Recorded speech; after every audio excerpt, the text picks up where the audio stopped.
আপনার রিচ বাড়তেছে না, আপনার ভিডিও ভাইরাল হচ্ছে না, আপনার এঙ্গেজমেন্ট বাড়তেছে না, এই সেটিংটি করে রাখেন। আপনার এঙ্গেজমেন্ট, ভিউ আর রিচ বেড়ে যাবে। এই সেটিংটি ফেসবুক অটোমেটিক্যালি দিয়ে দিয়েছে সবারই।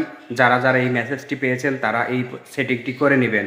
আর এই সেটিংটি করতে কি করতে হবে, আমরা চলেন এখন সরাসরি চলে যাচ্ছি মোবাইলের স্ক্রিন। আমরা সরাসরি চলে আসলাম মোবাইলের স্ক্রিনে। আমরা এখন চলে যাব যে ফেসবুক অ্যাপ্লিকেশন আছে অফিসিয়াল, সেই অ্যাপ্লিকেশনে ওপেনটা করব। ওপেন করলাম।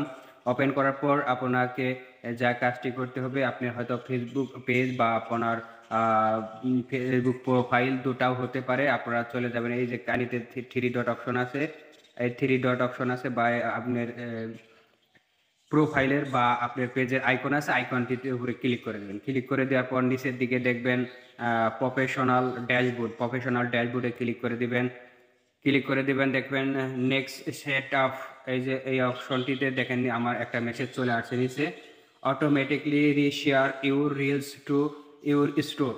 আপনাকে এই অপশনটিতে ক্লিক করবেন। এই অপশনটিতে ক্লিক করে আপনি যদি অন করে রাখেন, আপনার যে রিলস ভিডিওগুলো আপনি ছাড়বেন ওইগুলো আপনার কে অটোমেটিকলি ফেসবুকের তরফ থেকে আপনার ওই ভিডিওটা স্টোরে দিয়ে দিবে, স্টোরেজে শেয়ার করে দিবে। এটি করে রাখলে আপনার যে কোনো ভিডিও বা রিলস ভিডিও ভাইরাল হতে সাহায্য করবে। বা যাদের এই প্রোগ্রামটি আসছে আপনারা অবশ্যই অন করে দিবেন। আমার এই প্রোগ্রামটি আসছে, আমি অন করে দিলাম। এটা কিন্তু আর আমার স্টোরে যে শেয়ার করতে কিন্তু কোনো সময় লাগবে না। এটা ফেসবুকের কর্তৃপক্ষ থেকে অটোমেটিকলি ভাবে শেয়ার করে দিবে। এতে আমাদের লাভ হবে। এই ভিডিওটি যদি ভালো লাগে শেয়ার করে দিবেন।